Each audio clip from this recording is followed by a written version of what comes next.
Hello. I am Jeannie Rodriguez, and my partner is Alejandro Alcero, and we both had the presentation of the coordinated management of meaning.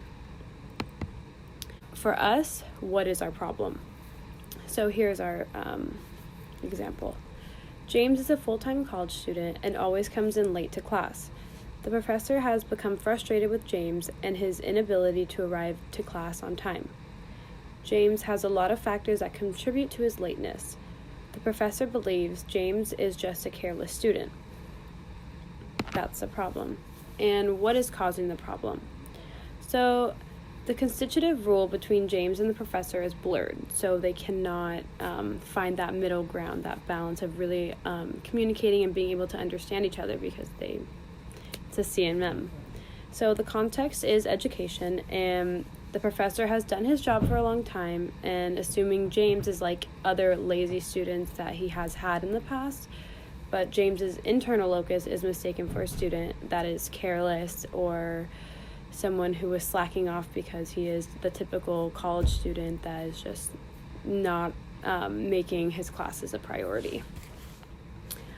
And so James, the real reason why he is late to class is because he is busy picking up his daughter from school and taking her home before he attends class. So here there's a miscommunication between the professor and James because of what the professor had already planted in their mind of what James was doing, and when James would just walk in late to class and he would not even say anything. Between the two of them, the professor is thinking this person's not coming through for class, and James is feeling the reason I am late is because of I am picking up my daughter from school and dropping her off at home before my class. That is my priority. Scene where everyone communicates between the social world, so it could be personal in their own social worlds that could have effect on to one, how they grew up, their culture, their background, what they experienced as a child growing up, maybe something he experienced from previous professors, maybe what the professor has experienced with previous students on the other hand, and what they're making of the communication. So what is going on between the two of them is that silent speech act conversation in between. So it's being able to manage a student and accomplish that communication between one another. So basically, the transmission view is the message getting across. And the constitutive view that was blurred between the professor and James is that the communication is seen as a speech act, and the speech act can be silent. That is a form of communication, and it is where they both communicate to each other, but based on their own social worlds, based on personal experiences, which can have effect on both of them. So for James, it could be that he's dealt with professors like this before, and professors were more lenient and didn't care as to whether or not he came in late, as well, like for if he did his work.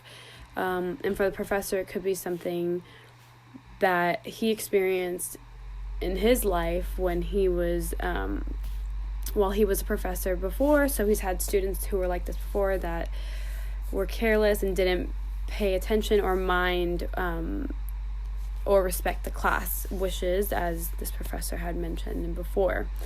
So one thing is that this communication can construct an identity creating for one another. So the way that he views the professor and the way the professor views James as a student, and that making of a relationship between the two can create a fateful and consequential relationship between the two of them based on their social worlds and their perceptions of their reality. So this also invites a question of what are they making between their communication, which is the paradigm of the social construction of how they communicate and how personal it does get. Okay, and so for this portion, I'm going to show you the date. And for the DAISY model, so one of the categories is going to be friends. So for friend, it's going to be one friend because in class, James has a friend that is also in the class, but he sits in the back, and he tells James, it's okay, you can come late to class. I'm sure she wouldn't mind not knowing, but just kind of putting the idea in his head. Another object would be let's say, the professor, because James has had professors in the past where they were more lenient and more careless when it came to attendance. They didn't think it was as big of a deal. And let's also do parents, because maybe parents growing up, he didn't have a lot of attention towards the way that he attended his class, and maybe it didn't matter to the parents if he got used on his grades. And even though college is different, he sees attendance as something that doesn't matter, because it's not a subject matter towards his grade. It's more so just kind of being there on time, and sometimes that does not create room for importance for people, and that does not create room for importance for James. And yeah, so that was the Daisy model with James as the subject. And as you can see within that theory, it is it allows people to really just transmit the meaning and the actions and why people do the things that they do, because it does not just come from one situation. It can have an effect from backgrounds, like I said earlier, the way they grew up, what they know, what they've experienced, and how everyone does that, because everyone has their own social world. So the way James sees it is totally different from the way the professor sees it. And for the professor, we can put students. So students that this professor has had in the past, where they didn't care, they never showed up on time, so they didn't do their work that they missed out on, they didn't care to ask about it, they didn't want to put in that time. So that gives a reason as to why James is under the view of, oh, this student is lazy, they don't even want to care, they don't want to put that work in. It could be colleagues. So colleagues who they meet with each other on their breaks or in between classes, or maybe just a friend that works at school. The professor, kind of talks about the situation with one of the colleagues, and the colleagues does mention that, I've had students like that too, don't even worry, don't give them that passing grade, it's fine if they don't care about this, and they don't even care about their grade in the class, so don't even give them the time of day. So you don't know what aspects, advice that they're getting from outside. So it's just the professors, from his colleague, and then from students he had prior in the past. And so the harm comes in when